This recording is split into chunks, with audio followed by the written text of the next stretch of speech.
Imagine waking up in a world where every sunrise carries a ritual, every movement is guided by unseen cosmic forces, and even the simplest action is layered with meaning beyond survival. Sit back, relax, and picture an ancient Egyptian household stirring to life as the first rays of the sun stretch across the Nile, gilding mud brick walls in warm gold. The air is still cool, tinged with the earthy scent of baked clay and river reeds. Families rise not simply to face another day, but to participate in a complex spiritual ecosystem, where religion and practicality intertwine seamlessly. Morning offerings are prepared with deliberate care. Bowls of grain, small cakes, and fragrant oils arranged with precision and reverence.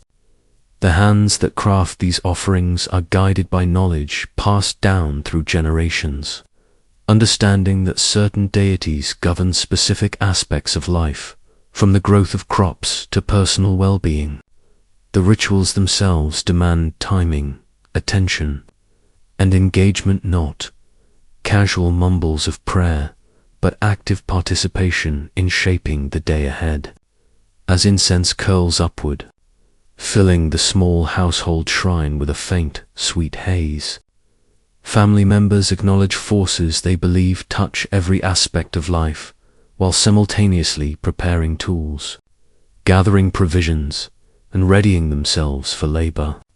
A farmer will not simply head to the fields.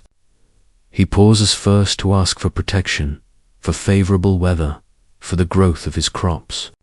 A craftsman does not merely grip a chisel or a brush. He consecrates the tools, recognizing the sacred interplay between hand, material, and cosmic order. Even children, wide-eyed and curious, begin to absorb the rhythm of these daily practices, observing gestures and learning prayers that will gradually shape their own spiritual and social understanding. In this early morning, the boundaries between work, devotion, and learning are blurred, forming a seamless tapestry where every act reinforces both individual purpose and collective harmony. But as these first moments unfold, one might wonder, how did such disciplined routines, layered with spiritual and practical significance, shape the broader life of a civilization that endured for millennia? And what did the rest of their day look like under the watchful eyes of gods, nature, and community expectations? From this intimate dawn, we begin to glimpse the extraordinary structure of ancient Egyptian daily life, a system as intricate and enduring as the Nile itself, yet shrouded in mysteries that still challenge our modern understanding. The streets of an Egyptian village come alive with a quiet hum as families move from one carefully structured task to the next, each action resonating with unseen significance. Farmers head toward the fields with tools that are more than instruments, they are extensions of sacred intent. Their edges polished, their handles blessed.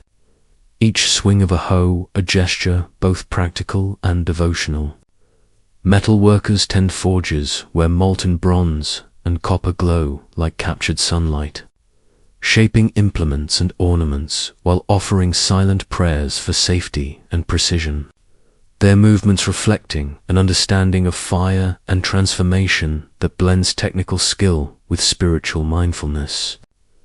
Textile workers sit amidst bundles of flax and wool, fingers nimble, eyes sharp, weaving fibers into fabrics whose patterns honor both utility and beauty. Each thread becomes a bridge between human effort and divine influence, a material expression of patience, focus, and creativity. Household chores carry their own spiritual weight, water drawn from the Nile, grain ground, bread baked, and meals prepared are treated as offerings to the gods as well as nourishment for the family.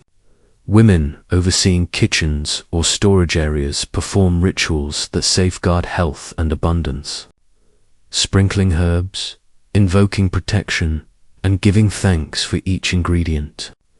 understanding that food is a lifeline connecting bodies, community, and the unseen forces they honor.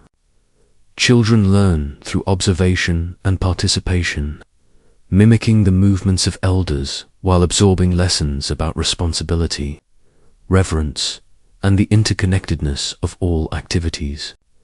Even leisure is purposeful, with games, storytelling, and music structured to reinforce cultural values and maintain social cohesion, blending amusement with subtle instruction. As the sun rises higher, the village vibrates with a rhythm that is neither chaotic nor mechanical, but deliberately orchestrated, where practical labor, spiritual observance, and community life are inseparable. Observers today might perceive the day as monotonous, yet each motion carries intention, and each task contributes to the maintenance of both material and cosmic order. The Egyptians understood that neglecting even a small part of this daily choreography could ripple through the household, the fields, and the spiritual landscape, affecting outcomes in ways unseen but deeply felt. As afternoon approaches and the day stretches on, questions emerge. How did these routines evolve to balance work, worship, and social interaction? How did ordinary tasks, repeated countless times, become vehicles for education, cultural continuity, and spiritual development? In exploring the ebb and flow of daily labor, we start to see a civilization not merely surviving, but deliberately weaving a complex system that sustains life, belief, and society simultaneously, leaving us to wonder how such harmonized routines could endure for thousands of years under the relentless scrutiny of the sun, the Nile, and the gods themselves, even as the sun climbs toward its zenith. The true rhythm of Egyptian life reveals itself not only in the visible labors, but in the quieter, more deliberate acts of cultural preservation. Leaders, elders, and scribes move through their communities with purpose, observing, recording, and adjusting the systems that hold society together. Festivals, rituals, and communal gatherings are meticulously planned months in advance, not merely for spectacle, but to reinforce social cohesion, transmit knowledge, and ensure that traditions remain relevant to each generation. Feedback loops exist in subtle ways. A poorly timed ceremony might be noted, a suggestion for improvement whispered and remembered, changes incorporated in the next cycle, creating a living cultural organism that adapts while maintaining its essential character. Libraries and archives, whether inscribed on papyrus, carved in stone, or kept in memory, serve as repositories of knowledge where scribes copy texts, track administrative records, and preserve the lessons of both success and failure. Young apprentices absorb these records through observation and hands-on practice, learning the delicate balance between respecting the past and innovating for the future.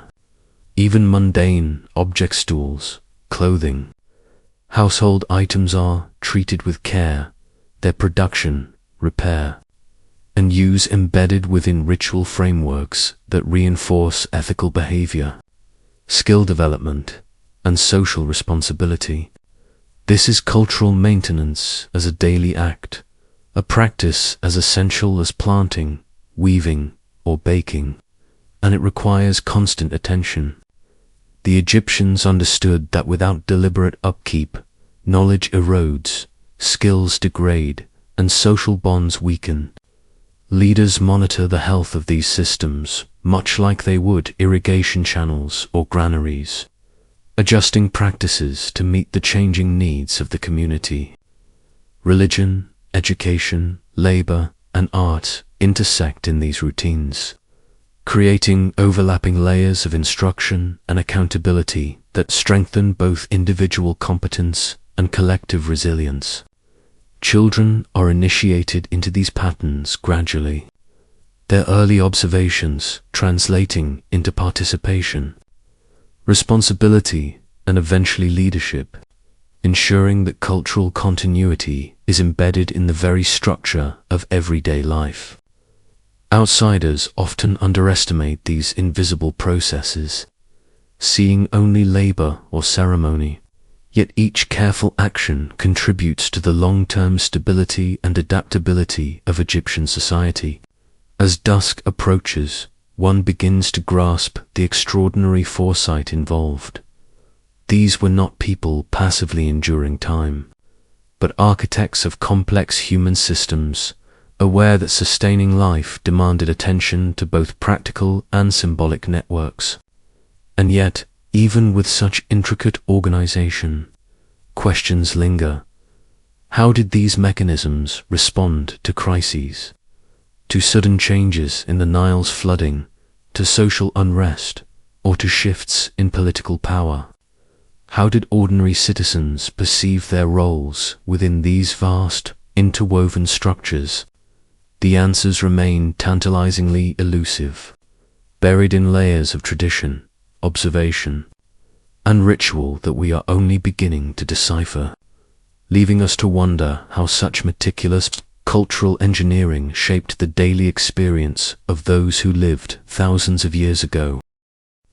As the morning light filters through the narrow windows of mud-brick homes, Egyptians begin not merely with chores, but with acts that blur the line between the sacred and the mundane. A farmer lifting his hoe, a potter shaping clay, a weaver adjusting threads or movements carry significance beyond the immediate task. Each activity is infused with spiritual awareness, guided by rituals that precede work and accompany it, weaving human effort into a cosmic rhythm that governs the land, the river, and the sky. Offerings are made at home altars, prayers whispered to deities associated with fertility, protection, and abundance, while tools themselves are treated as extensions of divine will, consecrated before touching earth or flame. Craftsmen pause between strokes of chisel and hammer to acknowledge the forces that guide their hands, to request insight, or to offer gratitude for the materials at their disposal. The wood of a table, the clay of a jar, even the grain that will be ground into flour is understood to carry sacred potential. Religious observance and labor are inseparable. One strengthens the other, fostering attentiveness, patience, and a sense of responsibility that modern concepts of work rarely demand. This integration extends beyond individual practice into communal structures. Workshops, granaries, and kitchens are not merely functional spaces, but spiritual arenas where families and neighbors engage in shared routines. Learning through example, observation, and participation, children absorb these patterns naturally, their early engagement in simple prayers and small offerings evolving into more sophisticated responsibilities as they grow, creating a pipeline of spiritual and practical education that spans generations.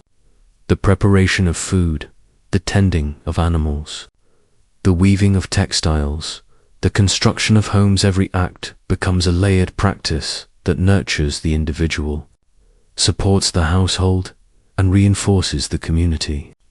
Even the most ordinary task is framed within a broader understanding of cause and effect, responsibility, and divine connection, creating a daily environment where mindfulness is inseparable from survival. Observers centuries later might see these routines as simple repetition, yet each action is deliberate, conscious, and informed by a complex network of social, religious, and practical knowledge.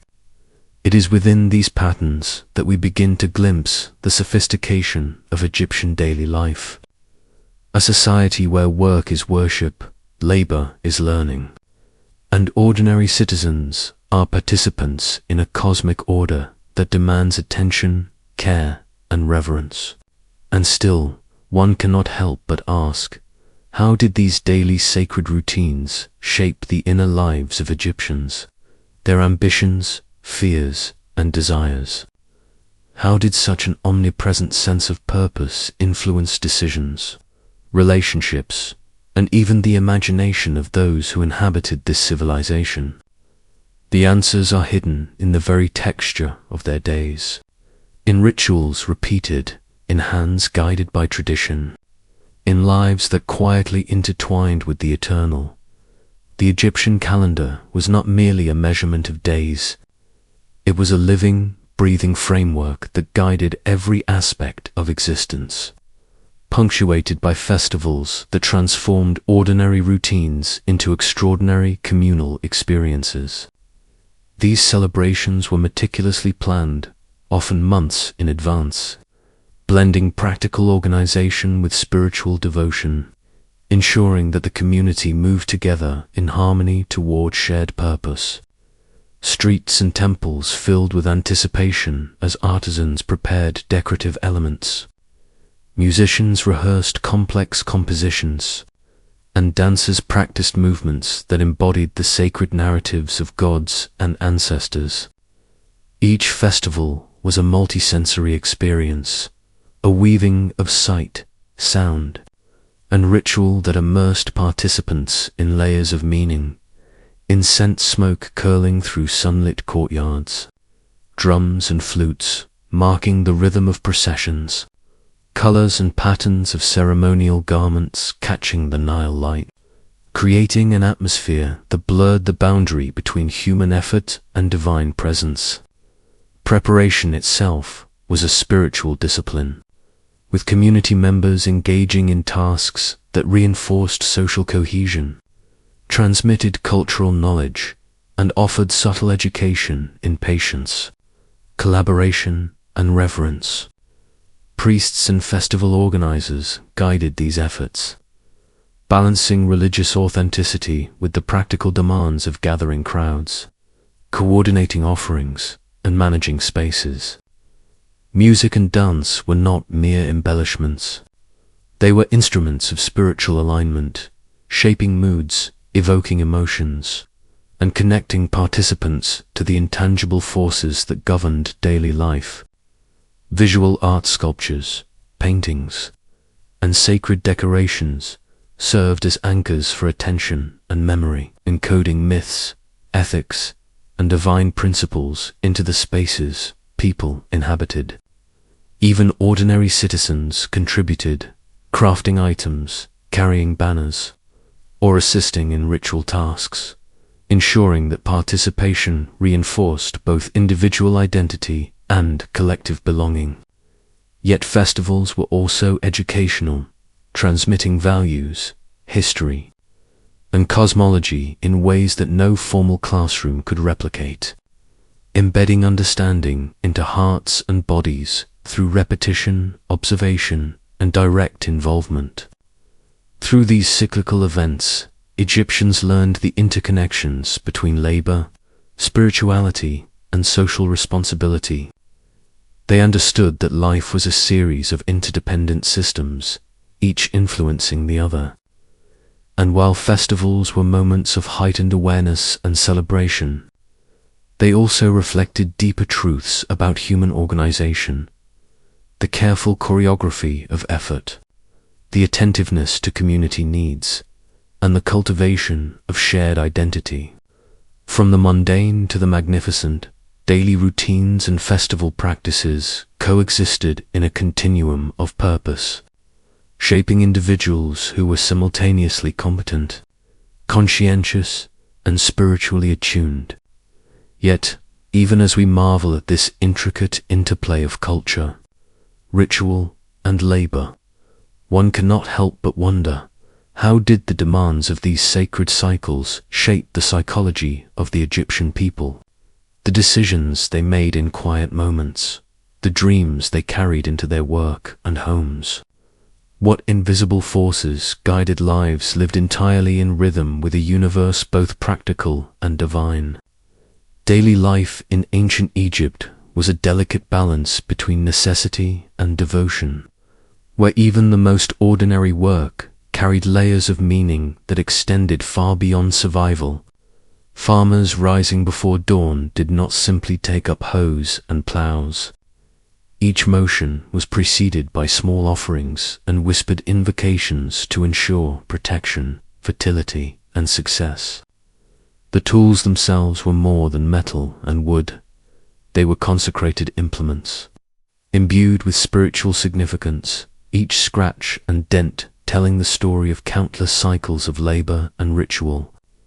A craftsman in a workshop approached his bench not only with skill but with reverence, pausing to acknowledge the materials he would shape, whether soft clay, glowing metal, or woven fibers, as if each piece of creation held a fragment of the divine. The rhythms of work were intertwined with mindful attention, metalworkers carefully heating and cooling, observing the transformations of fire and matter while calling upon protective deities. Weavers threading fibers while offering prayers for steadiness, vision, and inspiration. Bakers combining ingredients with chants for health, fertility, and sustenance. Labor was never merely a transaction of energy for reward.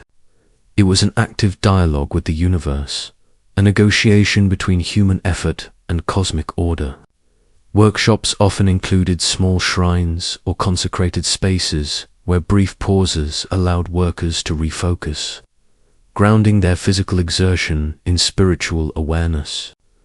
These pauses reinforced not just skill and precision, but the psychological resilience necessary to maintain quality over long, repetitive tasks, transforming toil into a meditative, almost sacred experience.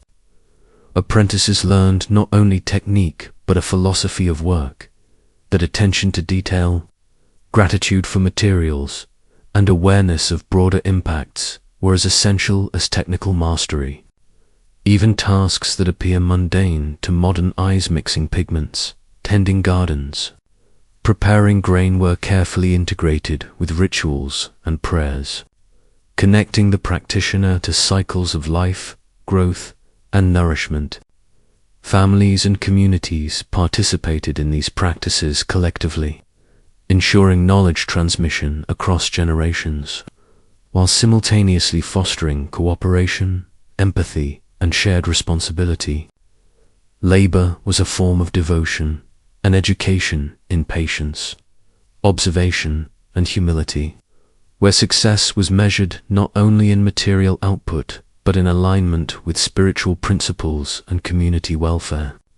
And yet, one cannot help but ask, in a society where work, worship, and learning were inseparable, how did individuals reconcile personal ambition with communal expectation? How did the constant presence of ritual and observance shape their sense of identity and purpose, quietly influencing choices, dreams, and the very rhythm of life itself? In ancient Egypt, the act of preparing and consuming food transcended simple sustenance, merging the practical with the spiritual in ways that intertwined the everyday with the divine.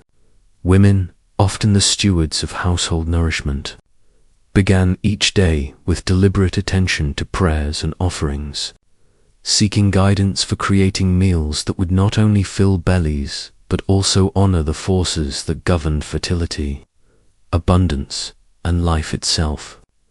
The selection of ingredients was thoughtful and intentional. Grains, vegetables, fish, and meat were approached with respect, each component recognized as a gift from the earth, the waters, and the gods. As the fire was stoked and water drawn, chants accompanied these motions, binding the physical labor to spiritual consciousness, as if each stirring, chopping, and kneading participated in a cosmic act of balance.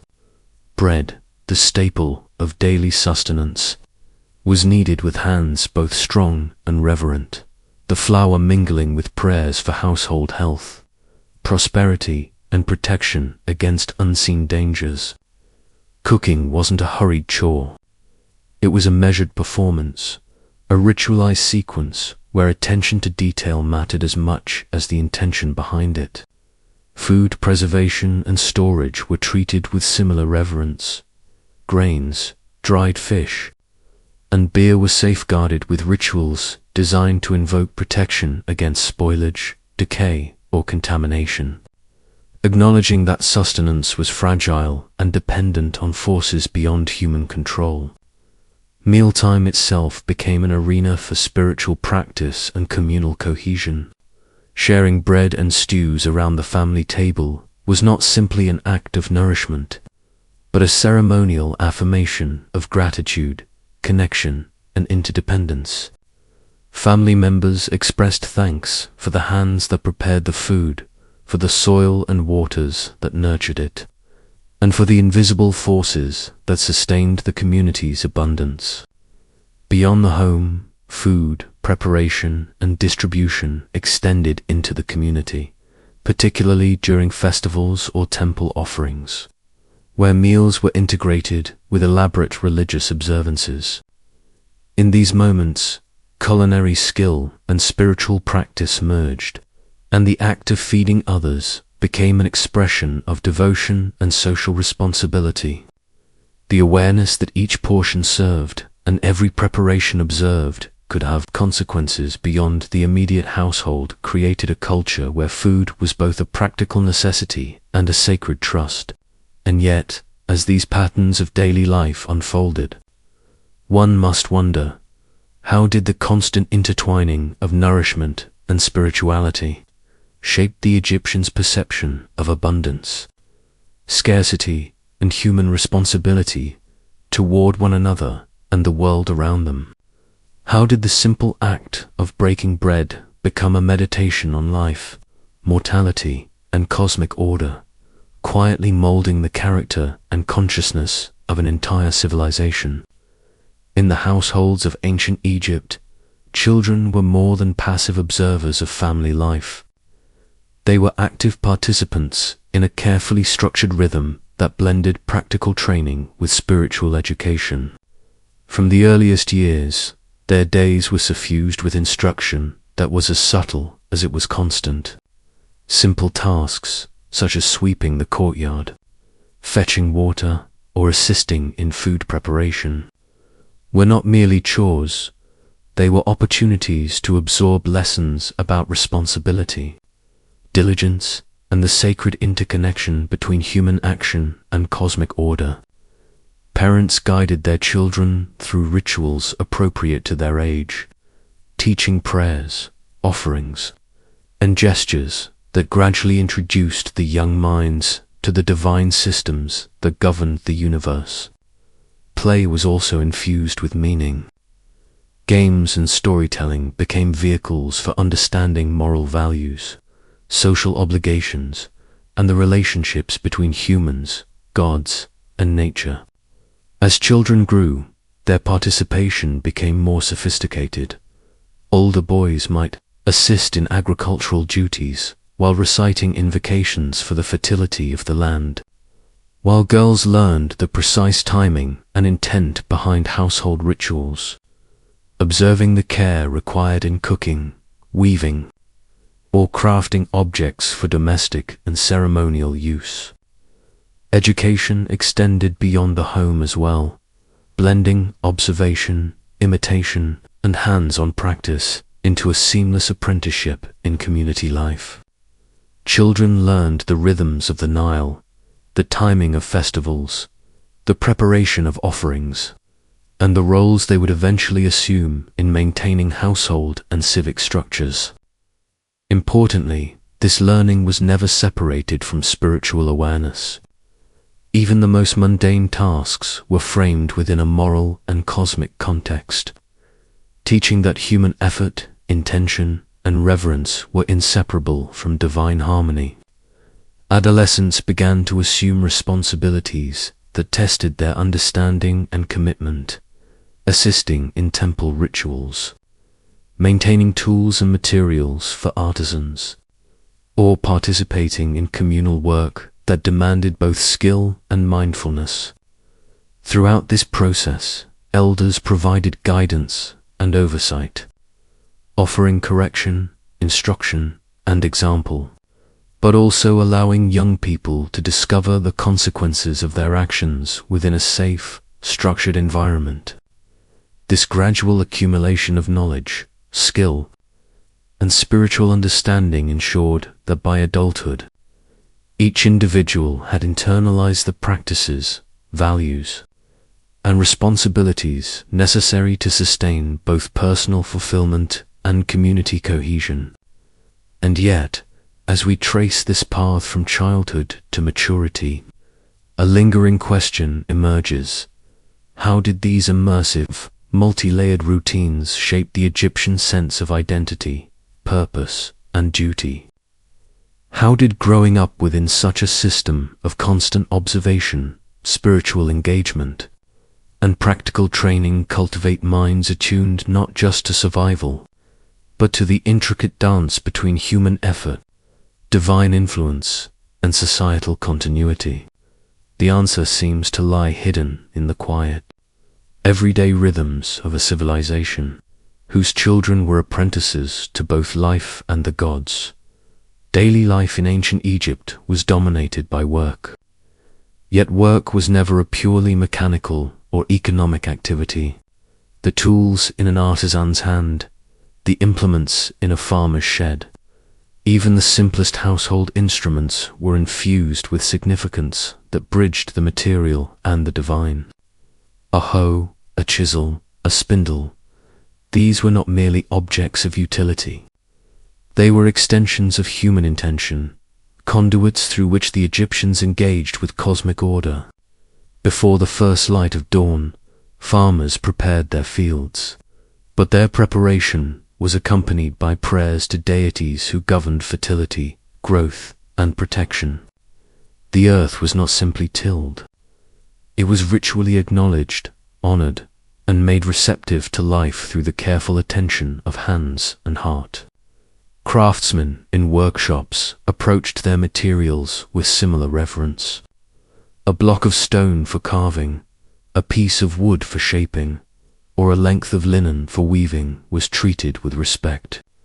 Tools were consecrated, workshops were arranged with small shrines or sacred spaces, and pauses were built into daily labor for brief invocations, offerings, or moments of reflection.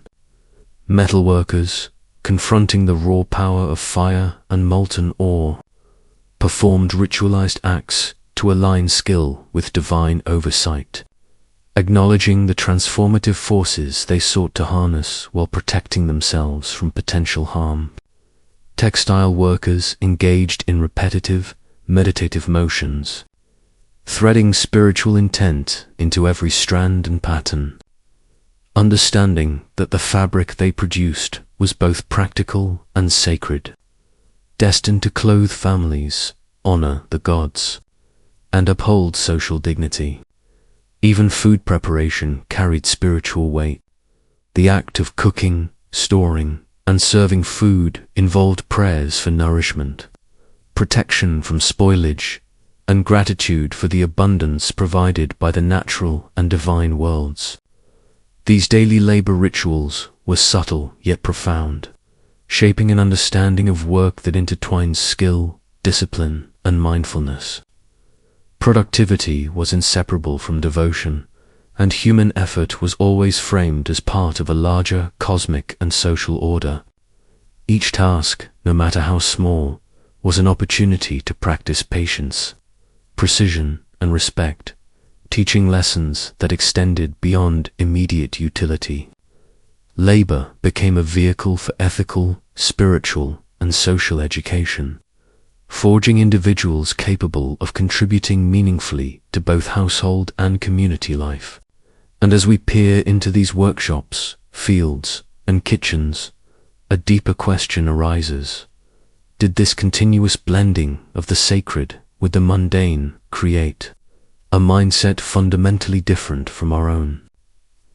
Did the Egyptians, in their daily rituals of work, perceive the invisible threads that connected labor, community, and the universe itself, seeing significance in every action that modern eyes might overlook?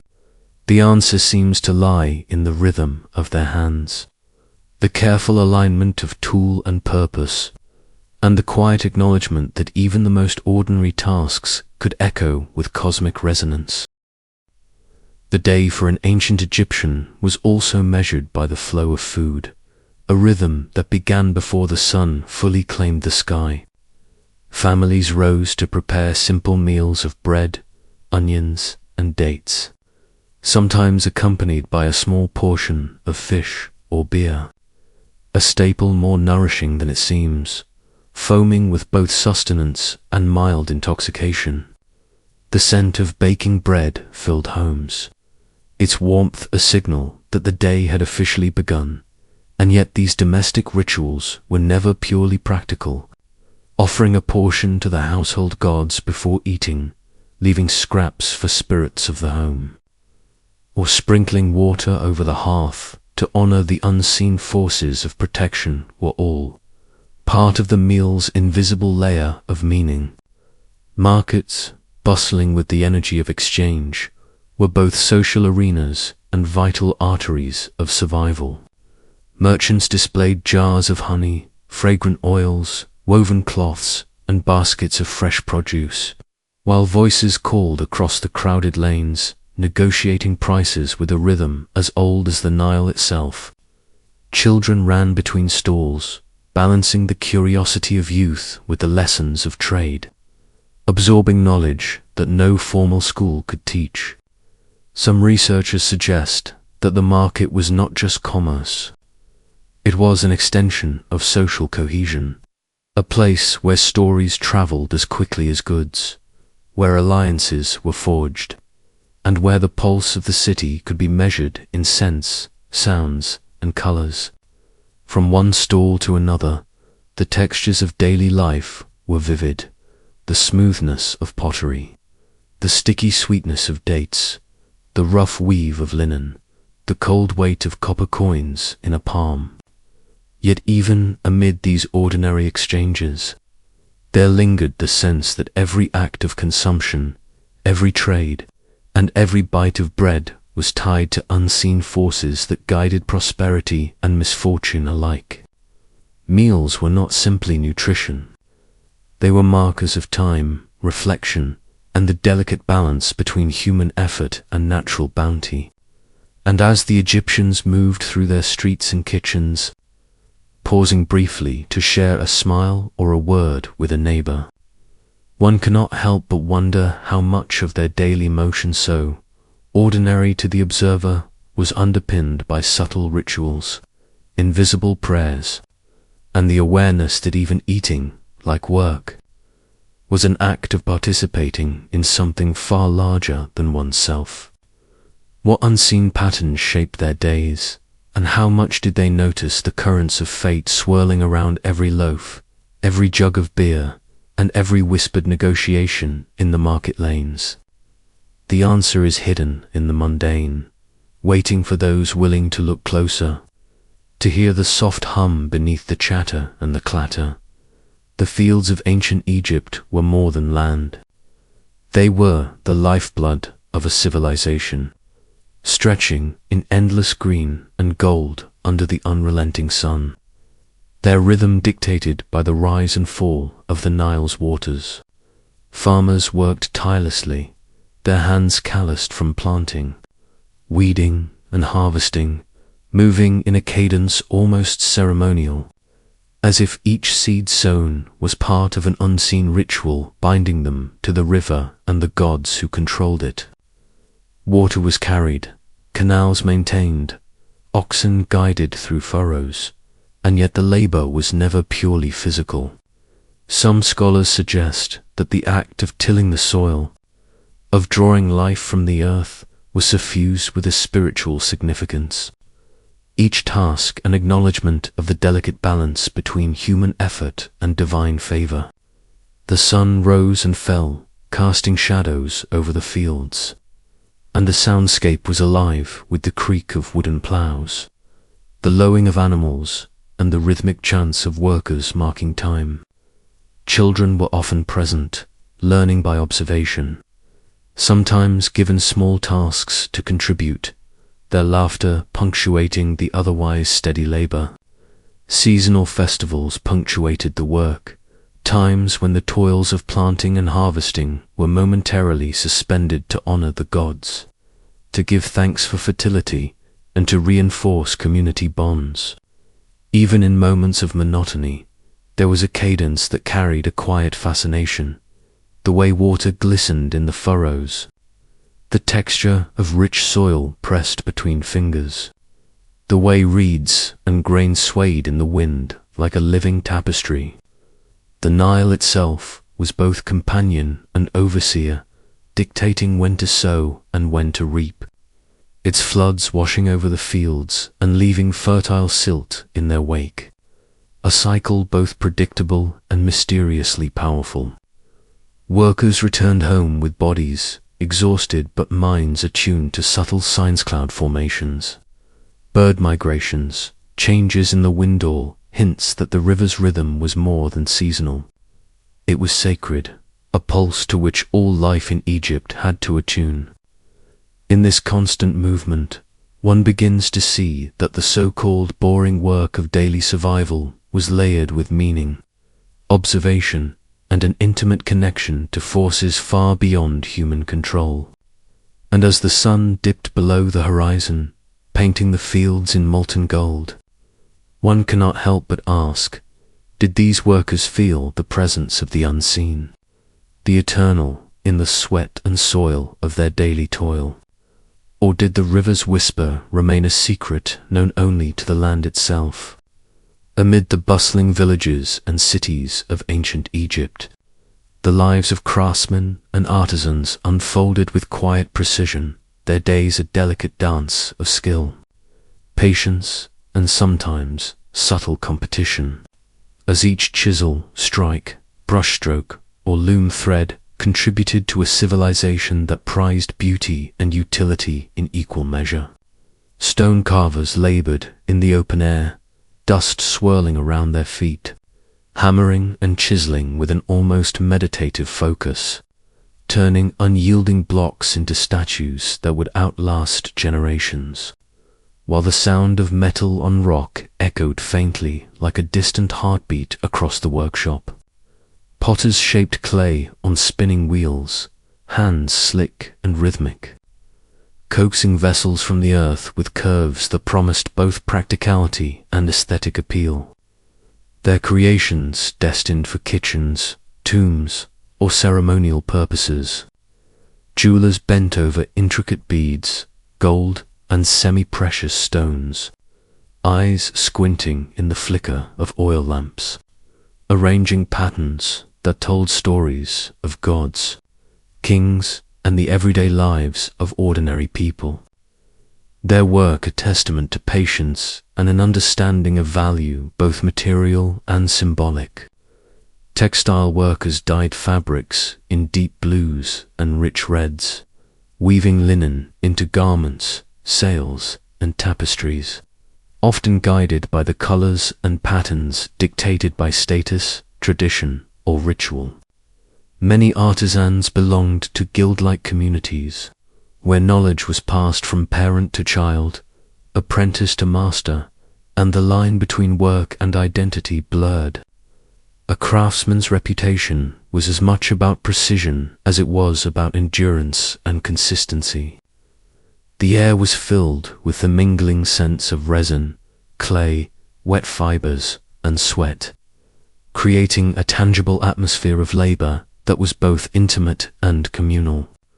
Some researchers propose that this meticulous work also carried an element of devotion, that in shaping stone, crafting jewelry, or weaving fabric, artisans participated in a form of service to both society and the divine, embedding prayers and protection into objects meant to last beyond their own lifetimes. As day faded into dusk, the quiet rhythm of these workshops continued, hands never pausing completely, eyes always measuring, adjusting, perfecting. There was a sense of continuity, of each object holding a fragment of human intention and imagination. waiting silently to meet the eyes of a future generation. And yet, one must wonder, as the night oil burned low and the streets emptied of chatter, did these artisans see themselves as mere laborers, or as the hidden architects of eternity, their daily toil shaping the very memory of a civilization yet to come? The backbone of ancient Egyptian life pulsed in the fields, where farmers worked in sync with the rhythm of the Nile, a river that dictated the very cadence of existence, its annual flood both a blessing and a challenge, carrying fertile silt that promised harvests, yet demanding vigilance against unpredictable tides and creeping waters. From the first pale light of dawn, laborers waded through muddy banks, hands and feet submerged in cool, rich earth, planting grains of wheat and barley with methodical care, each seed a small promise of sustenance and stability, while the faint cry of birds and the distant splash of water buffalo punctuated the soft hum of toil. Irrigation channels, carved by countless hands over generations, guided life-giving water to parched soil, a silent testimony to communal planning and the patient understanding of nature's cycles. Women often joined the fields, tending vegetables, flax, and gardens that offered both nourishment and materials for clothing and trade, their fingers deftly plucking, planting, and weaving life into the landscape, while children ran along dikes, their laughter mingling with the song of the wind across the crops. Some scholars suggest that these agricultural routines were almost ritualistic, as though every movement of plough, sickle, and hoe mirrored the eternal dance between human effort and divine order, a constant negotiation with the unseen forces that governed the river and sky. Markets would later bloom along the banks, where freshly harvested produce found its way to baskets, exchanging hands and stories, connecting villages to the distant urban centers, while the sun rose high and the heat pressed upon backs, demanding endurance, focus, and patience. Amid the repetitive labor, there was a subtle poetry, the whisper of wind through wheat stalks, the glint of water reflecting the endless blue above, and the occasional shadow of a heron or ibis tracing the sky. Life in these fields was humble yet indispensable, a quiet power shaping the wealth and stability of pharaohs and peasants alike. And as the sun dipped low, painting the horizon with orange and crimson, the farmers paused to wipe sweat from brows and survey the rippling waves of green and gold, knowing that the rhythm of tomorrow would follow the same eternal pattern. Yet one cannot help but ponder, did these men and women, bending to the land day after day, ever glimpse the vastness of their role in history? The way each seed planted and each furrow turned would echo across millennia, sustaining not just bodies but the very heart of a civilization. Beyond the fields and riverbanks, the pulse of daily Egyptian life flowed through the canals, streets, and small neighborhoods that wove villages into living networks, where every sound, the clatter of pottery, the bark of dogs, the distant call of a merchant told a story of ordinary survival and quiet ambition, and where children darted between houses chasing each other under the watchful eyes of elders who carried the weight of generations. Waterways were lifelines, not just for irrigation but for travel and trade. Slender boats gliding along mirrored surfaces, their wooden hulls cutting silently through reflections of palm fronds and temple walls, while oarsmen hummed low tunes or recited prayers to ensure safe passage, the rhythm of movement echoing the natural cycles they had long come to depend upon. On the streets, artisans set up stalls with freshly baked bread, woven baskets, pottery painted in ochres and reds, while scribes jotted notes on papyrus recording taxes, shipments, and correspondence that would ripple through bureaucracies both local and royal, their reed brushes scratching across smooth surfaces, leaving behind lines of order amid the daily chaos. Laundry hung on makeshift lines, fluttering like banners in the wind, carrying scents of river mud and freshly baked grains, while smoke spiraled from clay ovens and hearths, mingling with the warm, dry air, a sensory tapestry of domestic life. Some researchers propose that these spaces were more than functional. They were arenas of social ritual, where conversations, debates, and gossip shaped perceptions, alliances, and reputations, a subtle layer of power woven into the fabric of community. Women balanced jars of water atop their heads, negotiating space with a grace born of necessity, while elders told stories of past harvests, legendary pharaohs, and gods whose favor or wrath could change lives with the whisper of a decree. And yet, amid all this motion, there was a rhythm, a quiet repetition that connected each day to the next. Every canal and cobbled street a testament to human resilience and adaptability, linking toil to triumph, hunger to nourishment, labor to culture. As night began to creep over the low mud brick houses, shadows stretching long across the streets and canals, the hum of life did not fade but softened, a lullaby of continuity and subtle mystery, leaving one to wonder in the ordinary cadence of these streets. Did the Egyptians ever pause to recognize the extraordinary legacy their daily rituals would leave for millennia to come? In the bustling workshops, tucked between the sun-baked walls of villages and towns, the hands of Egyptian craftsmen shaped the world around them, turning raw materials into objects of both utility and beauty, where every strike of a chisel against stone or every careful brushstroke on a ceramic vessel resonated with a quiet devotion that blurred the line between labor and art, and where apprentices watched intently, their eyes wide with curiosity and reverence, absorbing techniques that had been honed over generations, techniques that connected the mundane act of daily creation to a deeper, almost spiritual rhythm.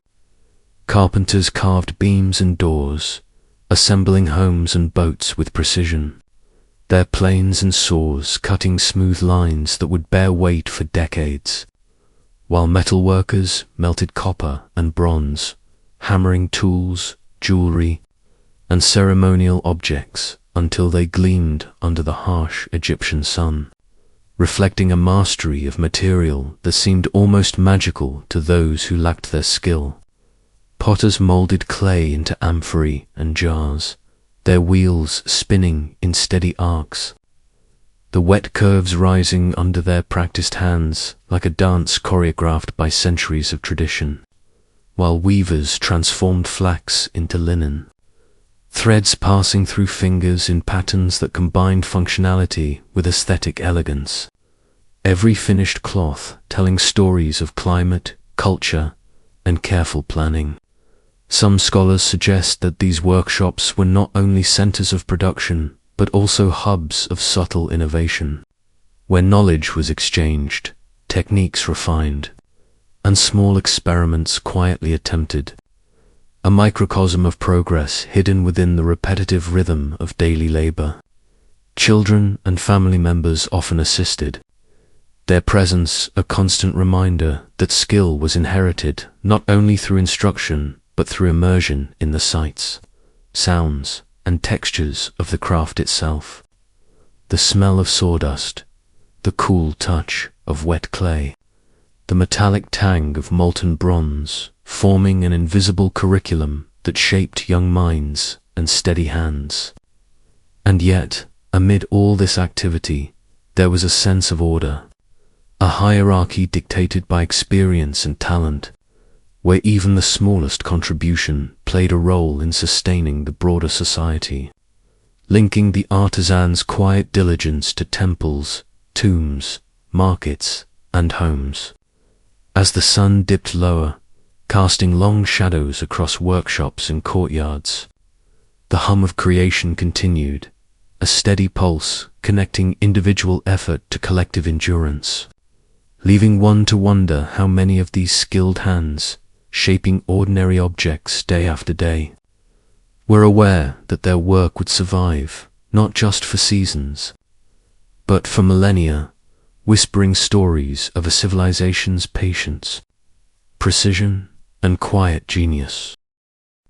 Along the sprawling banks of the Nile, the heartbeat of ancient Egypt pulsed in the fields where farmers rose before dawn, their sandals sinking into soft, damp earth, and where the cool morning mist clung to reeds and mud bricks, offering a brief respite before the sun climbed high, relentless and golden, turning the flat horizon into a shimmering expanse of light. Their lives were dictated by the river, by the annual inundation that brought fertility to the land and promised abundance, yet demanded vigilance and hard labor. For the waters, while life-giving, were unpredictable, their tides a mix of blessing and danger, capable of nourishing crops or drowning them entirely. Farmers wielded wooden hoes and sickles, turning the soil in rhythmic motions honed over generations, while oxen pulled plows in steady, uncomplaining lines, muscles straining against the resistance of the earth, their breaths mingling with the faint aroma of mud and vegetation, a symphony of effort that seemed both eternal and fragile. Planting, watering, and harvesting followed a cycle so ingrained that it shaped not only the calendar but the very consciousness of the people, where time was measured not in hours or minutes, but in stages of growth, in the swaying of wheat and the ripening of barley, and in the whispered promises of the soil itself. Some researchers believe that these fields were also classrooms of observation, where farmers noted the sky, the movement of birds, the quality of the soil, subtle signs that guided planting and predicted harvests. Knowledge passed quietly from parent to child, a silent education entwined with the physical demands of labor. Markets in nearby towns awaited the fruits of this toil, sacks of grain and bundles of vegetables transported along dusty paths, their value assessed by taste, weight, and texture, connecting the humble work of the fields to the complex economy of cities and temples, where offerings to the gods often depended on the success of a single season. Even leisure, scarce though it was, revolved around these rhythms. Children played near irrigation canals, laughter mingling with the splash of water, elders resting under date palms, observing and advising, the hum of daily life intertwining with the eternal motion of the river.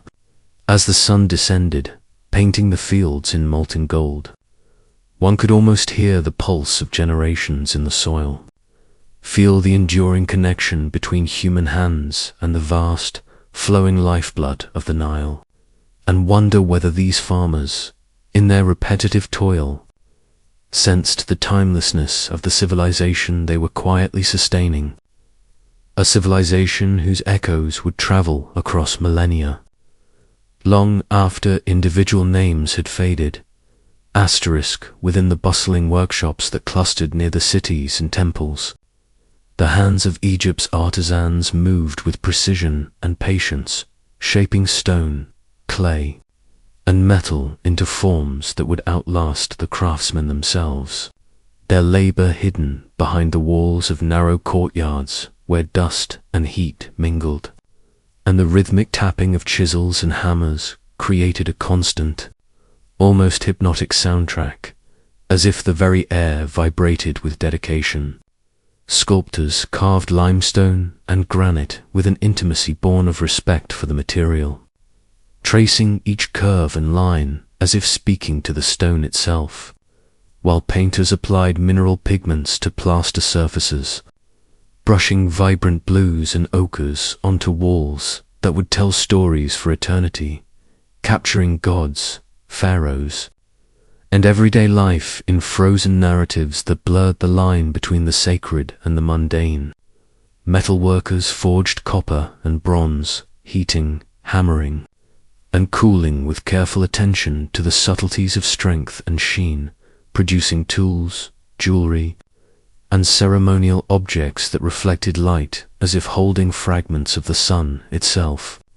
Some researchers suggest that artisans' work was more than practical. It was ritual, each movement an offering, each creation a prayer, a silent acknowledgement of forces unseen yet omnipresent in their lives.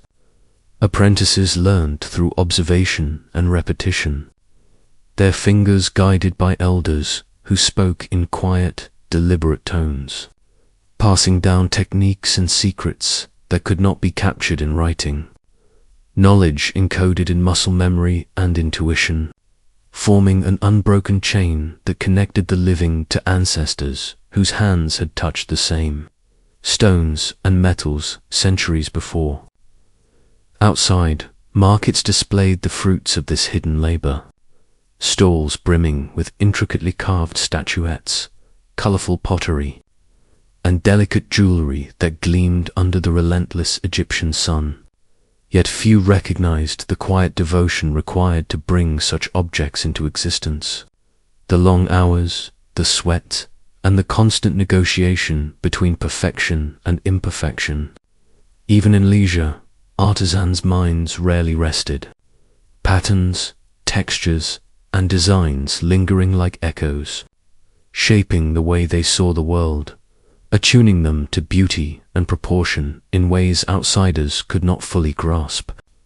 Their work was both functional and symbolic, connecting the ephemeral rhythms of daily life to the permanence of monuments and temples, a reminder that what might seem like mere craft was, in fact, a subtle, enduring dialogue with time itself, a dialogue that would whisper across generations, challenging anyone who looked upon their creations to understand the devotion that had made them possible. As night fell, workshops emptied, yet the faint glow of unfinished projects, the scent of stone dust and molten metal, lingered like ghosts, hinting at lives lived in quiet mastery, lives that shaped the face of an entire civilization along the fertile banks of the Nile. Life moved to a rhythm dictated not by clocks, but by the slow, steady pulse of the river and the changing seasons, a cycle both predictable and unpredictable, where the rise and fall of waters determined the success of crops, the health of livestock, and ultimately, the survival of communities whose very existence depended on its generosity. Farmers waded into muddy fields, the wet earth clinging to their ankles, hands moving tirelessly to plant grains of wheat and barley with a precision that belied the exhausting monotony of the work. Each seed a promise, each row a silent prayer whispered toward the sky, hoping for sun and rain to align perfectly. Irrigation channels, dug and maintained with careful skill, carried water to distant fields, a lifeline that required constant attention, clearing silt, reinforcing embankments, and watching the currents with a vigilant eye. For even a small miscalculation could ruin weeks of labor. Herds of cattle and flocks of goats wandered past the fields, their lowing and bleating blending with the rustle of reeds and the occasional splash of a crocodile sliding into the river, reminding farmers that life and death coexisted in the same space, that care and vigilance were inseparable from routine. Some researchers suggest that the repetitive nature of farming shaped not only the land but the minds of those who tilled it, instilling patience, endurance, and a deep, almost meditative connection to the cycles of nature, a daily negotiation between human effort and the unpredictable forces beyond their control.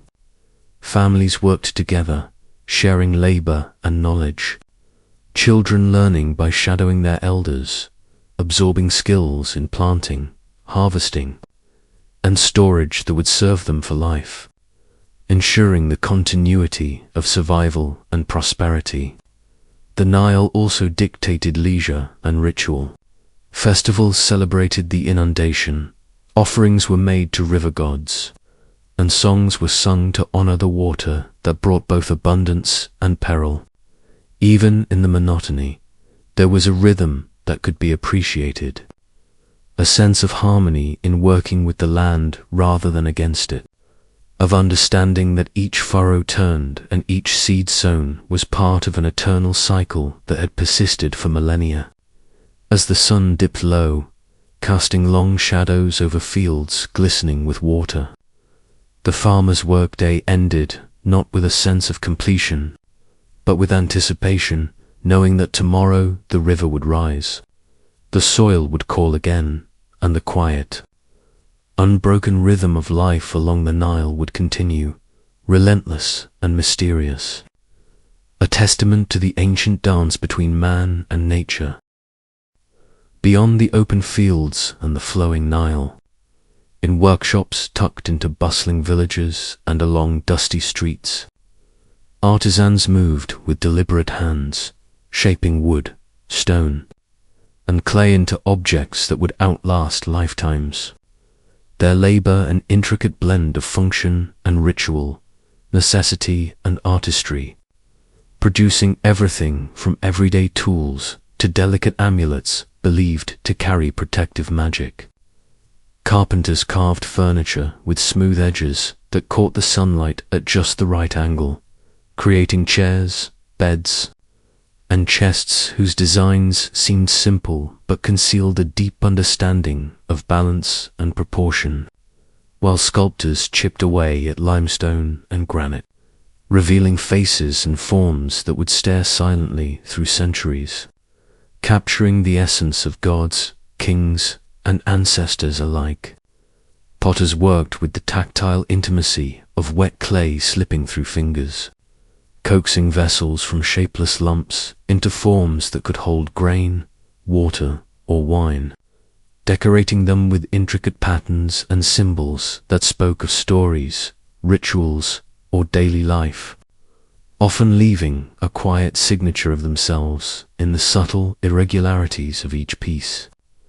Jewelers and metalworkers labored over gold and copper, hammering thin sheets, twisting wires, and embedding semi-precious stones, producing items that were not merely adornments but symbols of status, devotion, or power, each movement precise, practiced, and almost ceremonial.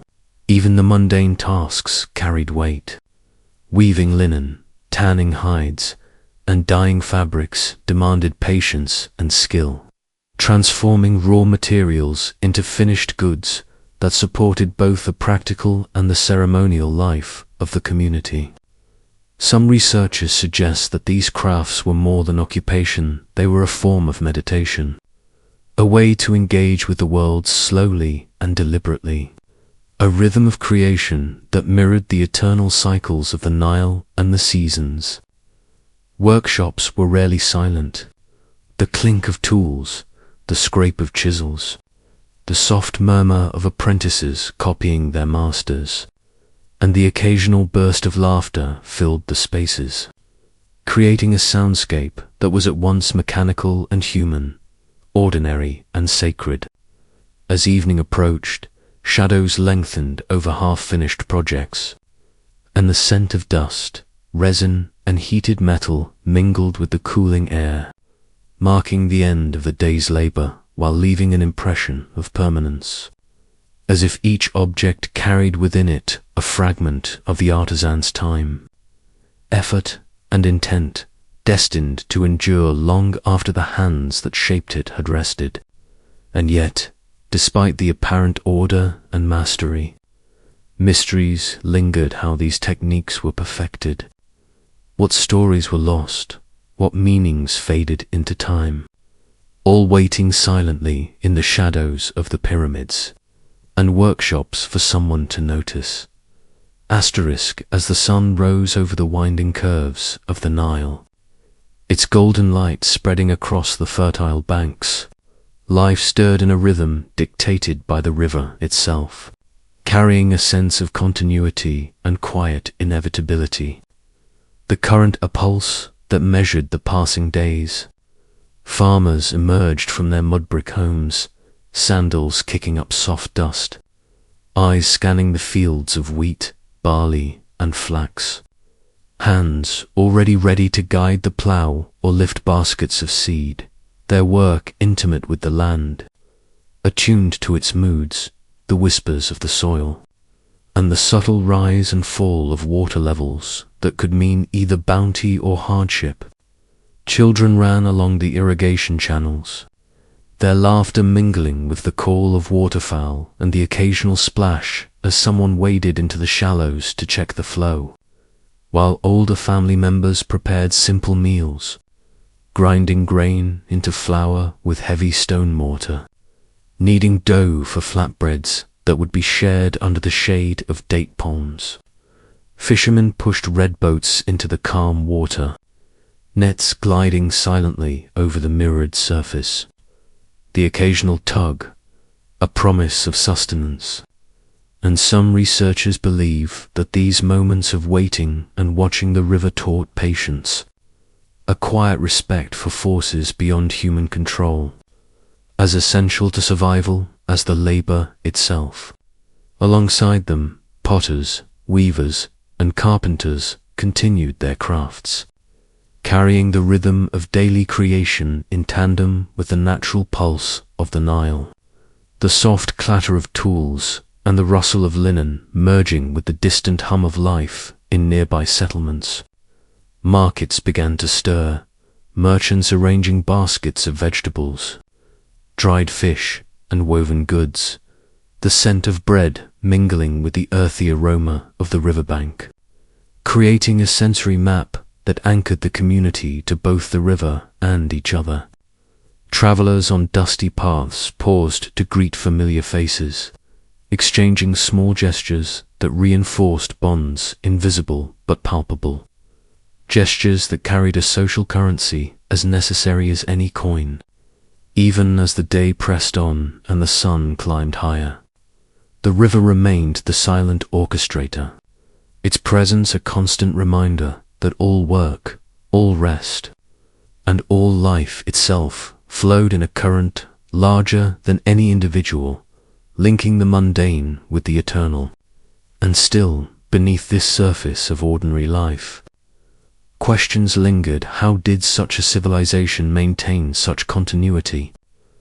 What secrets of the Nile and its cycles were woven into these daily routines? And what stories, unnoticed at the time, would survive to intrigue future generations?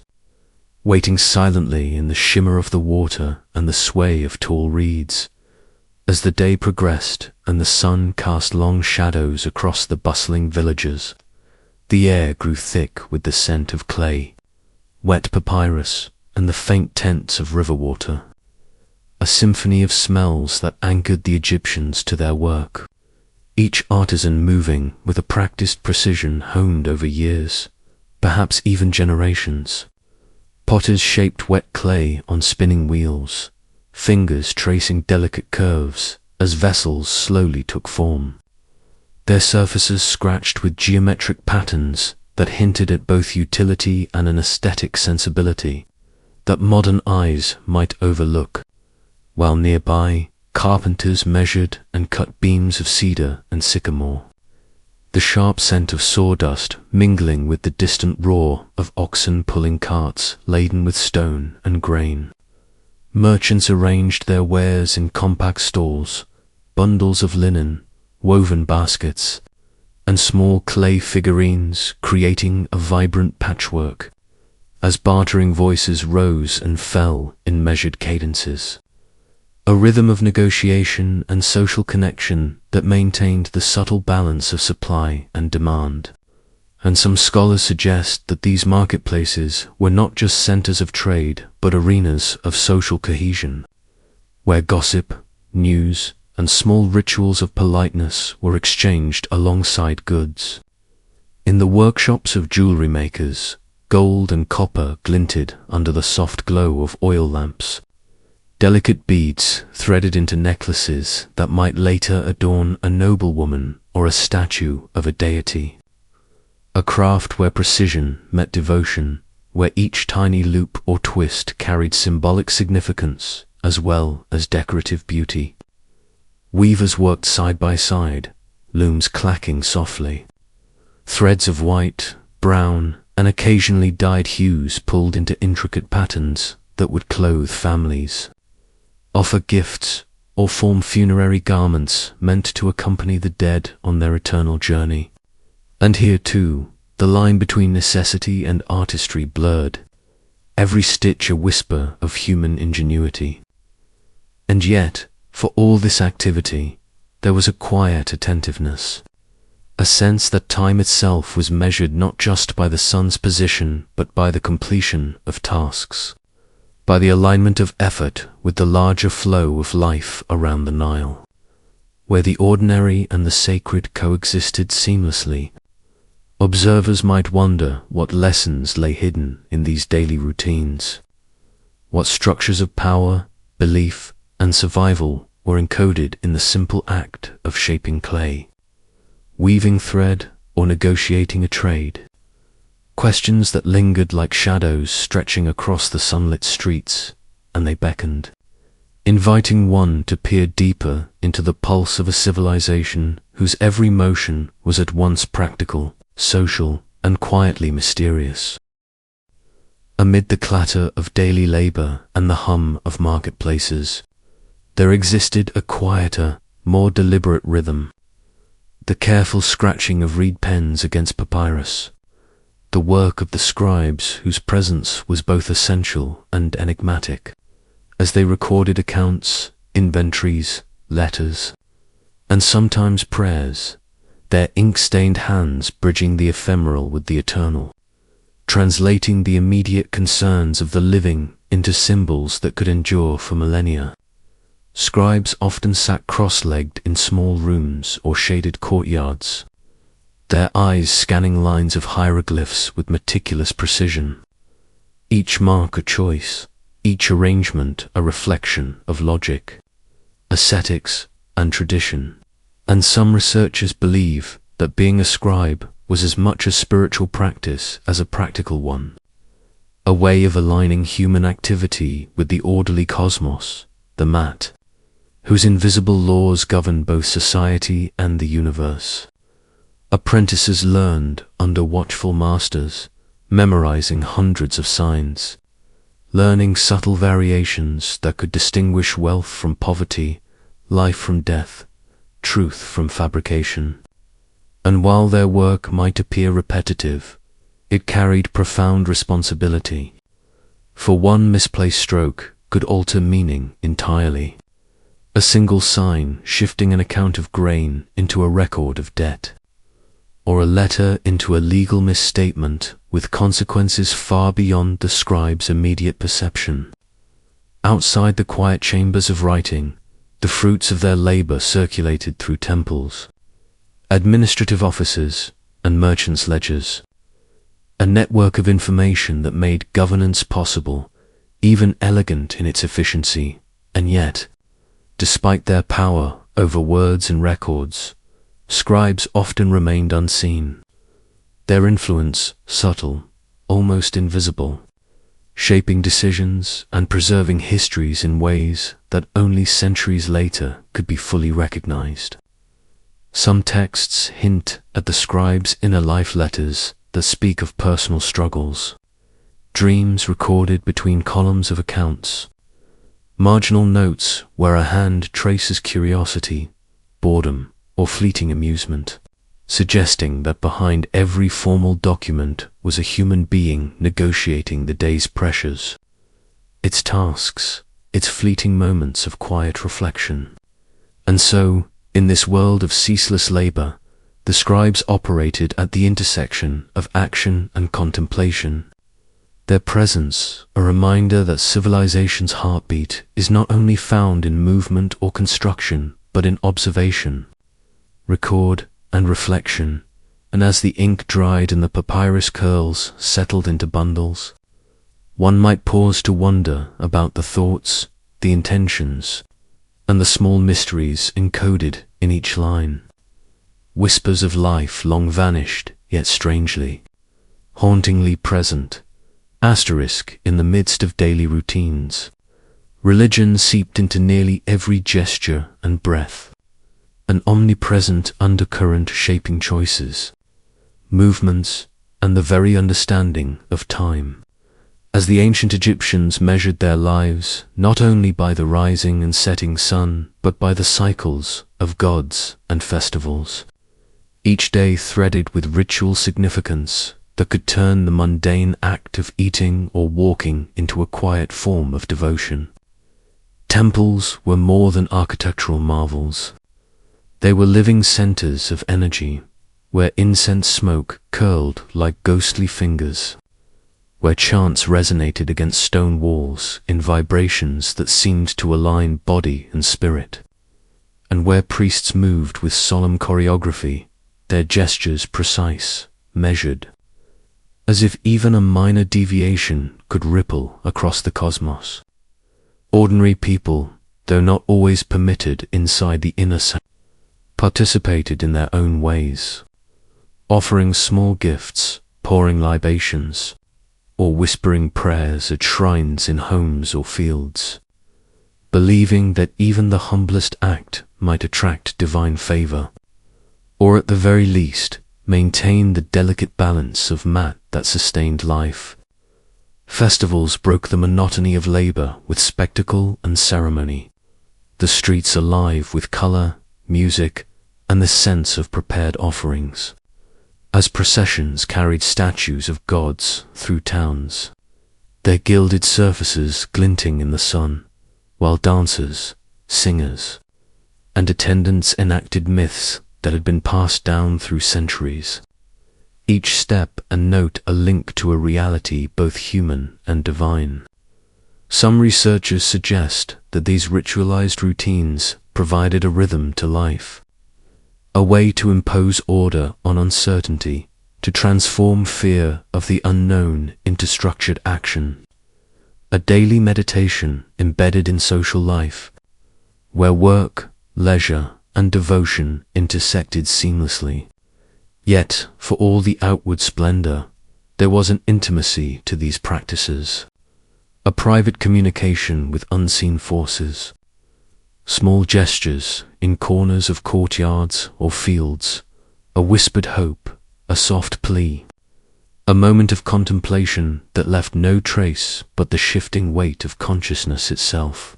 From one temple to the next, from household shrine to riverbank offering, religion was less an abstract belief than a lived experience, a persistent companion to every action, a subtle framework that gave meaning to toil and rest alike. And as night fell and lamps flickered, one could almost feel the lingering presence of unseen eyes, observing, guiding, questioning, reminding the living that their days were never entirely their own. In a world where knowledge was power and the written word could carve existence into eternity, the life of a young Egyptian often turned toward the pursuit of literacy, an endeavor that set them apart from the masses, for not every child would learn the intricate dance of hieroglyphs, the fluid beauty of cursive scripts, or the precise accounting of numbers that measured grain, land, and labor. Schools, often attached to temples, were spaces of disciplined study, where clay tablets and red brushes scratched lessons into soft surfaces, producing a tactile rhythm that anchored learning into memory, and where students, sometimes barely taller than the benches they sat on, recited passages over and over, the sound of voices blending with the occasional hiss of the Nile outside. Being a scribe was more than a profession. It was a key to influence, a bridge between the mundane and the divine, a position that allowed access to bureaucratic records, religious texts, and legal decrees, and scribes were often considered intermediaries between the gods and men, tasked with preserving the sacred and the practical alike. Lessons were harsh and methodical, mistakes punished with the crisp slap of discipline.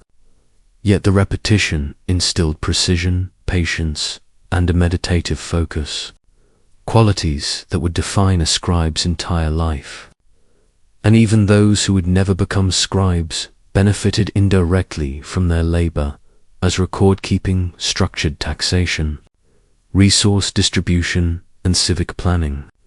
Some researchers believe that scribal schools functioned as incubators of intellect and social mobility, teaching children not only letters and numbers, but values of responsibility, endurance, and observance, turning rote memorization into an art of mental and moral refinement. Outside the classrooms, life for the learned child was a mixture of play and study, balancing the demands of labor at home or in fields with the rigors of learning, observing the rhythms of seasons and festivals, noting the alignment of stars and the flow of the river, internalizing a world where knowledge was interwoven with cosmic order. Yet even as they copied texts and tallied accounts, scribes cultivated a sense of wonder, understanding that symbols on a tablet were more than marks.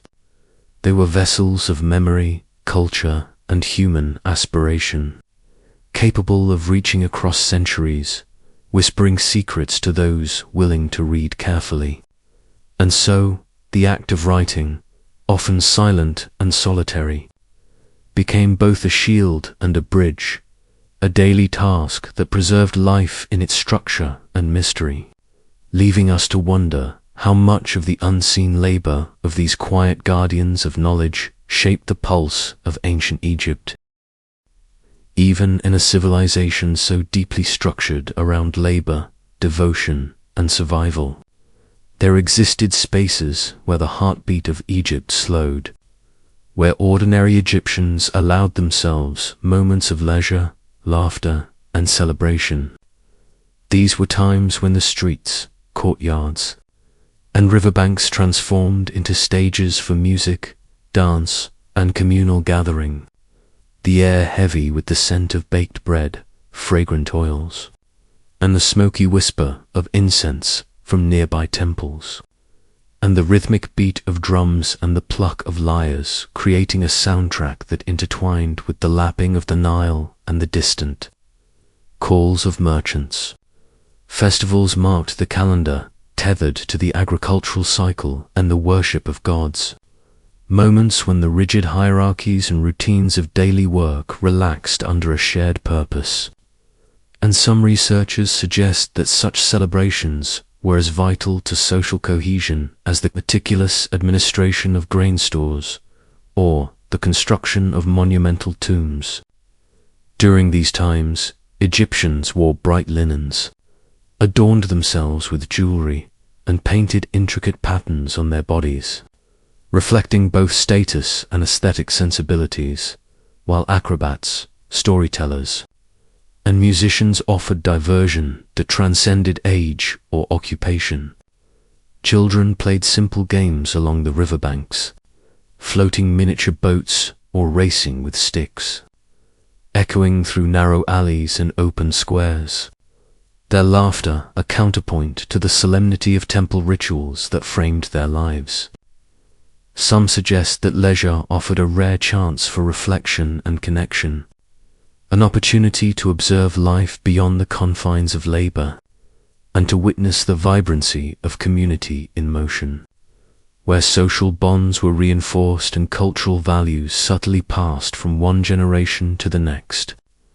Even within private households, evenings might involve music, shared meals, and storytelling, reinforcing identity and continuity, while professional entertainers performed for the elite, blending skill and spectacle into intricate displays that celebrated both human creativity and divine favor. These intervals of rest and enjoyment were not merely distractions. They were integral to the rhythm of existence, allowing a balance between toil and wonder, discipline and delight, structure and spontaneity, a recognition that life, even in its most ordered form, required moments of release.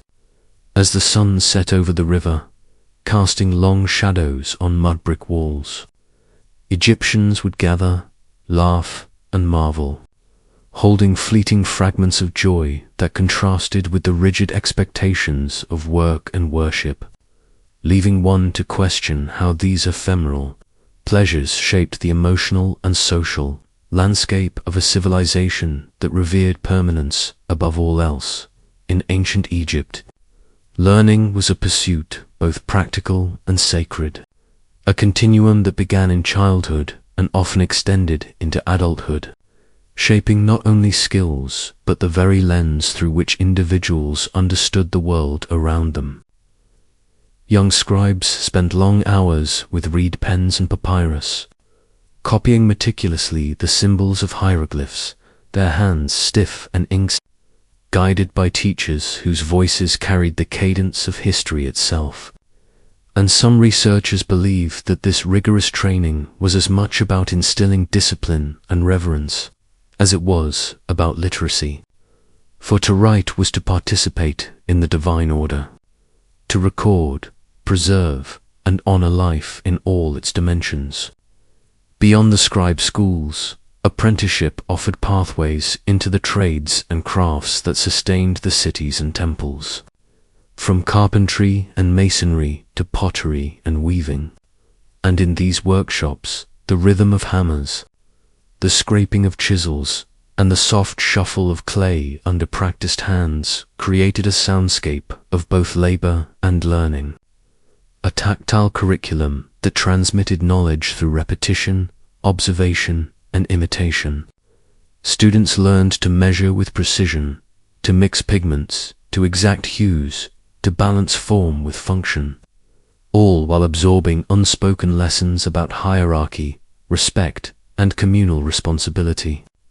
Elders and masters served as both guides and gatekeepers, ensuring that skill and conduct advanced in tandem.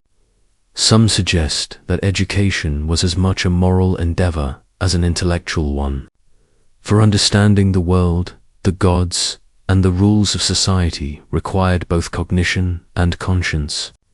And even outside formal schooling, children absorbed lessons from daily life, observing farmers, artisans, and priests, deciphering the intricate web of relationships and duties that bound them all together. In wealthier households, tutors might introduce astronomy, mathematics, or music, blending practical knowledge with refinement, while in temples, learning became a spiritual exercise, connecting the mind to rituals, chants, and sacred texts. And some researchers argue that this duality of education, practical and spiritual, was central to the cohesion of Egyptian society, ensuring that each individual could navigate both earthly responsibilities and divine expectations.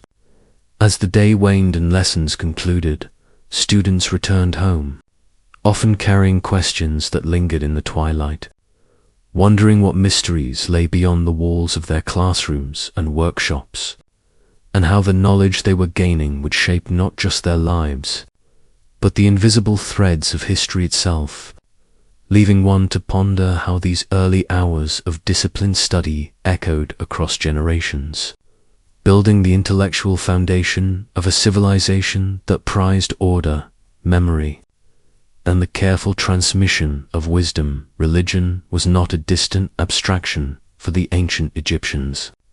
It was a living, breathing framework that infused every action, every thought, and every hour of the day, from the moment the sun's first rays struck the Nile to the deepening shadows of nightfall. And some scholars suggest that this constant spiritual presence shaped not only behavior but perception itself, creating a society in which the sacred and the mundane intertwined seamlessly, At dawn, households would awaken to the soft clatter of pottery and the low murmur of prayers, offering bread, water, or incense to household gods and ancestors, gestures that carried weight far beyond their modest scale, believed to sustain divine favor and maintain harmony in both home and cosmos.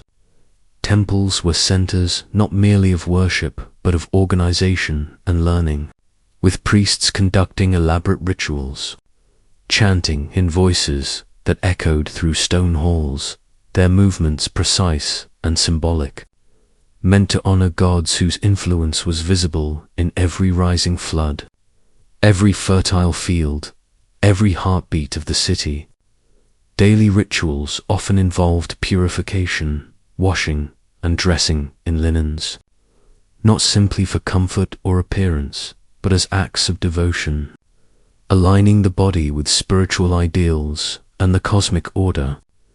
And some researchers believe that this attentiveness to ritual discipline reinforced social stability, embedding respect, hierarchy, and obedience into everyday life.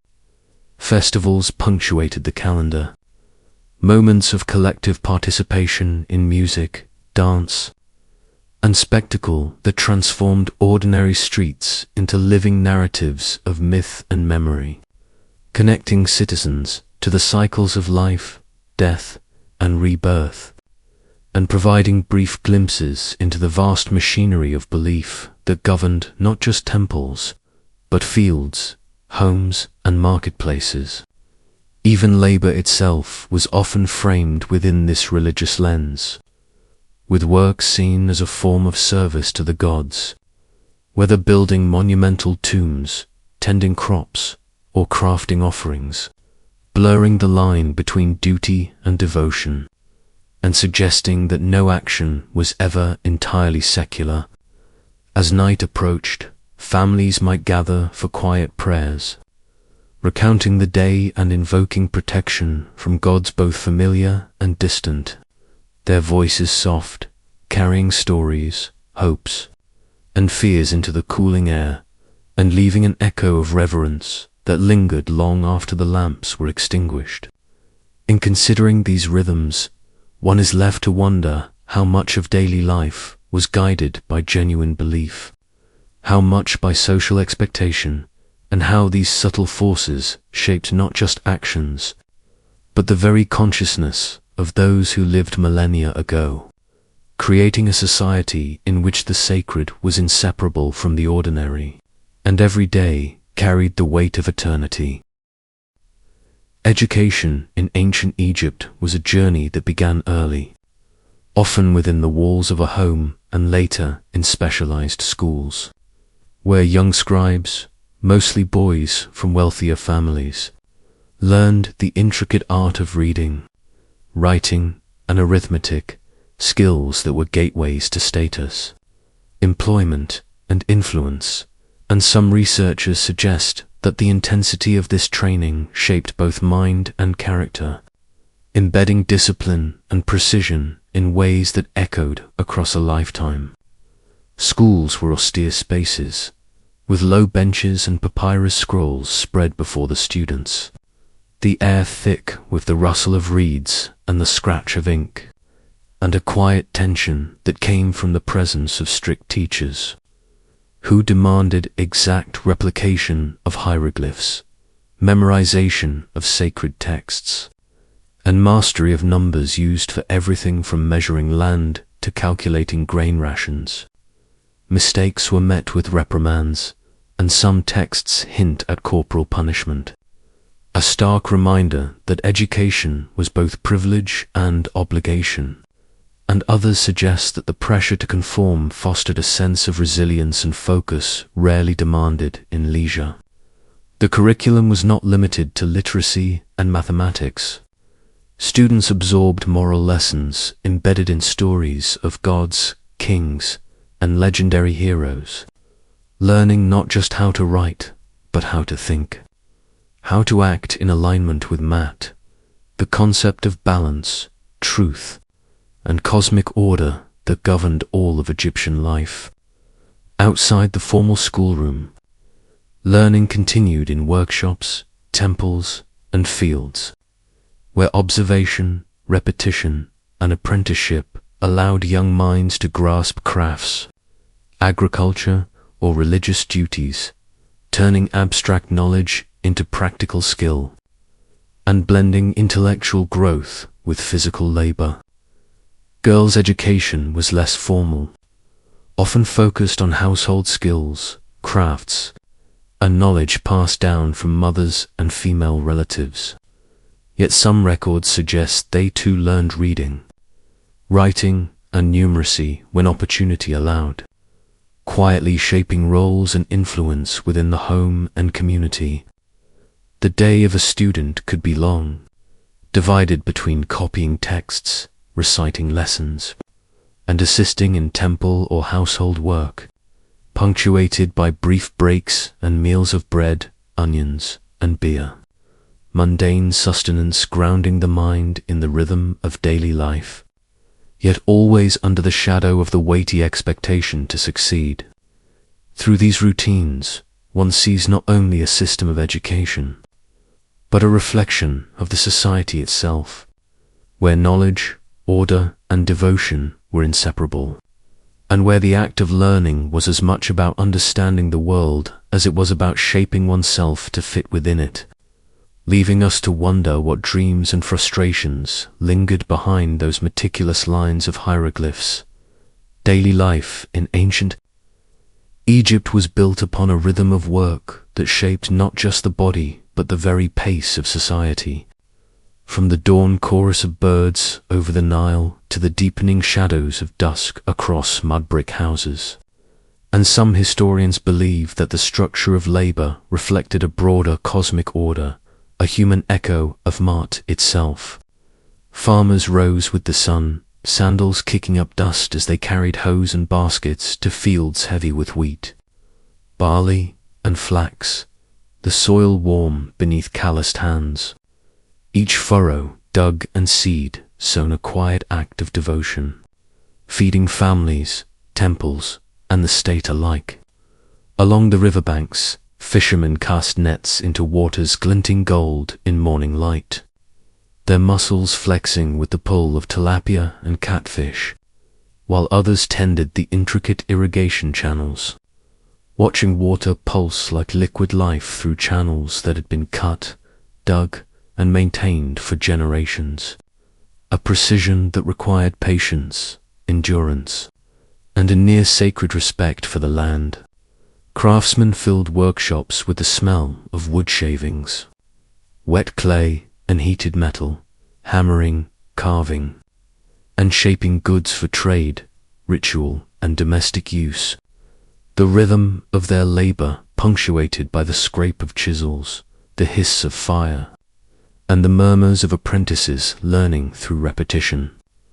The craft itself becoming a language of continuity across centuries.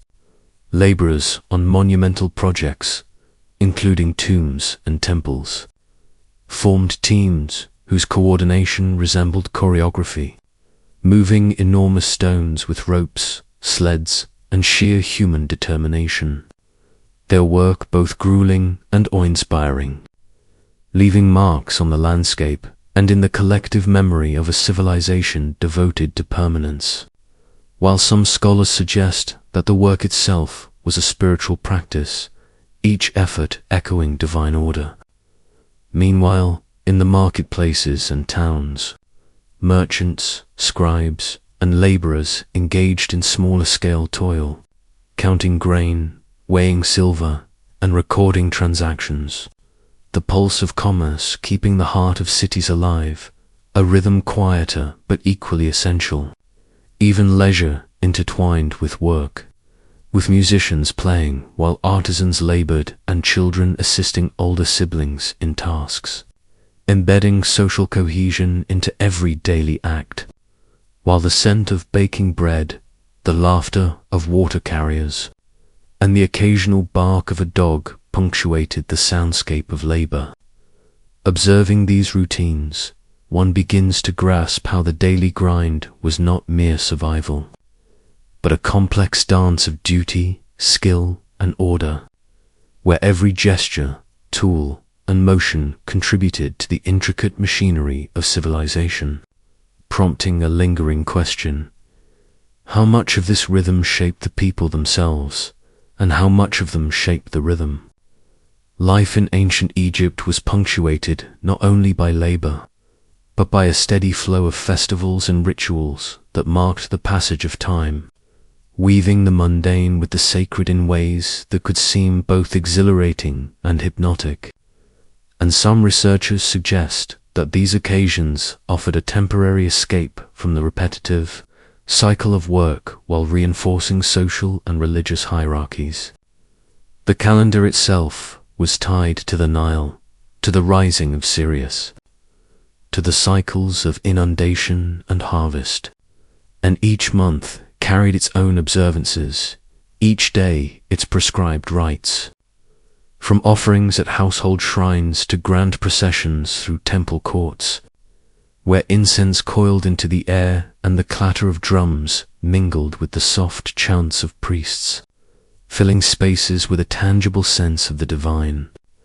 During festivals, the streets would pulse with color and movement, dancers spinning in flowing linen, musicians striking harps and cymbals, priests carrying sacred emblems under canopies, and common citizens joining in with shouts, laughter, and ritual bread, blurring the boundary between the mortal and the godly.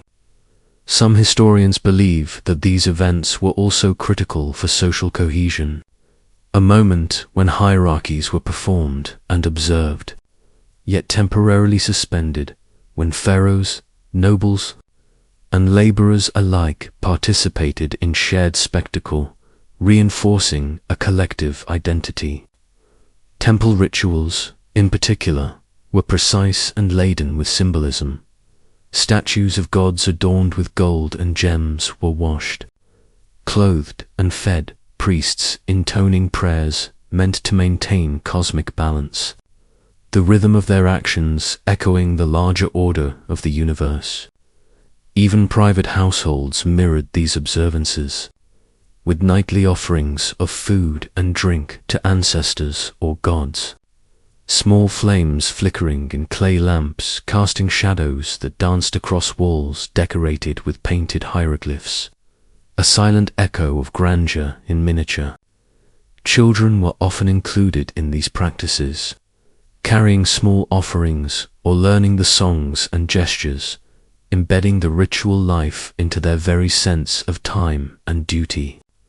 Markets and streets would quiet during major festivals. The usual labor paused, replaced by communal movement, shared meals, and storytelling that bound history, myth, and daily life together, while the smell of roasted meat, baked bread, and burning incense filled the air like an invisible tapestry.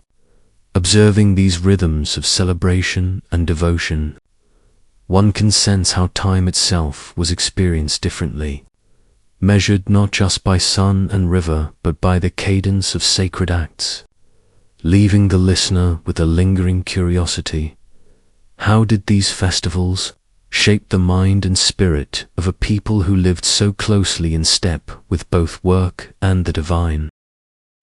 While work and ritual dominated much of an Egyptian's life, there were also quieter moments, pauses between the relentless cycle of labor, when people could turn to leisure, learning, or reflection, and some scholars suggest that these intervals were as crucial to daily life as planting or harvesting, offering mental space and subtle joy amidst the demands of survival. Children, for instance, might gather by the riverbank, skipping stones across the Nile, learning the currents and tides as much through play as through observation, while elders passed down stories, practical skills, or moral lessons, their voices carrying the rhythm of generations across the air. Music played a subtle but pervasive role in these quieter hours. Flutes and lyres strummed in small courtyards. Percussion instruments tapped in gentle patterns, accompanying singing that ranged from devotional to light-hearted, echoing off mud brick walls and across narrow lanes, creating an acoustic tapestry that lingered long after the hands had stopped moving.